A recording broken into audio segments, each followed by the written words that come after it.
तो हेलो दोस्तों, कैसे हो आप सभी का एक बार फिर से स्वागत है आपके अपने YouTube चैनल हनुमान दर्शन में। दोस्तों, मैं हरिद्वार से आप सभी का हार्दिक अभिनंदन करता हूं और चलिए वीडियो की शुरुआत करते हैं और आपसे कुछ ज्ञान की बात करते हैं। दोस्तों, आज हम आपसे बात करेंगे महाभारत में उन 5 योद्धाओं की जिन्हें पांडवों द्वारा छल से मारा गया। अगर पांडव ऐसा नहीं करते तो वो महाभारत का युद्ध जो 18 दिनों तक चला वो उसे कभी जीत नहीं सकते थे। जी हाँ, एक सत्य बात है कि पांडवों ने भी महाभारत के युद्ध में छल का सहारा लिया था। सबसे पहले छल से मारे गए योद्धा वो हैं पांडवों और कौरवों के भीष्म पितामह। 10 दिनों तक युद्ध लड़ने के बाद पांडवों को लगा कि अगर भीष्म पितामह अगर जीवित रहे तो वो इस युद्ध को कभी नहीं जीत पाएंगे। इसलिए उन्होंने श्री कृष्ण के कहने पर शिखंडी का सहारा लिया और जिस दिन भीष्म पितामह को मृत्यु शैया पर लेटाया गया उस दिन अर्जुन के रथ का सारथी शिखंडी को बनाया गया। और ये बात सब जानते थे कि भीष्म पितामह एक शिखंडी के सामने अपने हथियार नहीं उठाएंगे, और ये बात अर्जुन और श्री कृष्ण बहुत अच्छी भलीभांति से जानते थे। इसलिए अर्जुन ने शिखंडी का सहारा लेकर भीष्म पितामह को तीरों से छलनी कर दिया और उन्हें मृत्यु शैया पर लिटा दिया। लेकिन भीष्म पितामह को इच्छा मृत्यु का वरदान था, इसलिए जब तक महाभारत का युद्ध खत्म नहीं हुआ और हस्तिनापुर की एक सुरक्षित हाथों में नहीं गई तब तक भीष्म पितामह ने अपने प्राणों का त्याग किया। भीष्म पितामह का मृत्यु शैया पर लेटने के बाद गुरु द्रोणाचार्य के सेनापति नियुक्त होने के बाद श्री कृष्ण को फिर ये लगने लगा कि पांडवों के लिए जीत पाना अभी बहुत कठिन है। जब तक गुरु द्रोणाचार्य रहेंगे तब तक पांडव इस महाभारत के युद्ध को, धर्म युद्ध को कभी नहीं जीत सकते। इसलिए कृष्ण ने भीम से कहा कि तुम ऐसा करो, अश्वत्थामा नाम के हाथी को मार गिराओ, और हाथी को मारने के बाद जोर जोर से चिल्लाना कि मैंने अश्वत्थामा को मार गिराया, अश्वत्थामा को मार गिराया।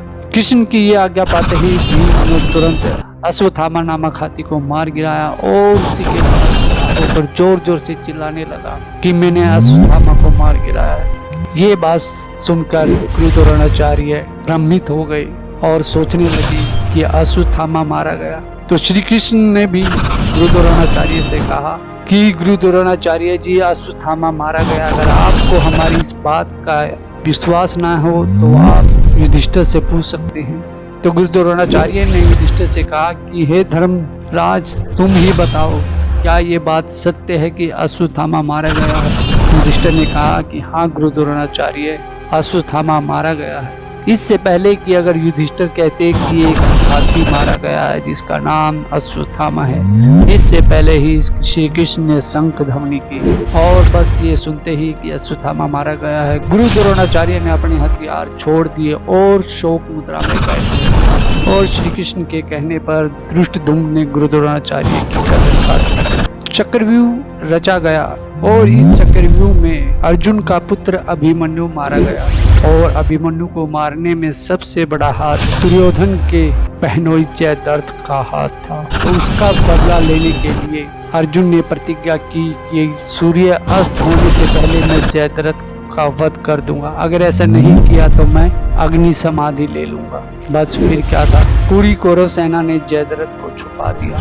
जयद्रथ रणभूमि छोड़कर दूर जा चुका था और कृष्ण और अर्जुन जयद्रथ के पीछे भी रणभूमि से काफी दूर जा चुके थे। तो श्री कृष्ण ने अपनी माया से सूर्य को बादलों के द्वारा छुपा दिया, जिससे कि अंधकार छा गया। और ये देखकर कौरवों में खुशी का माहौल हुआ, लेकिन श्री कृष्ण के होते हुए खुशी सिर्फ पल भर के लिए थी।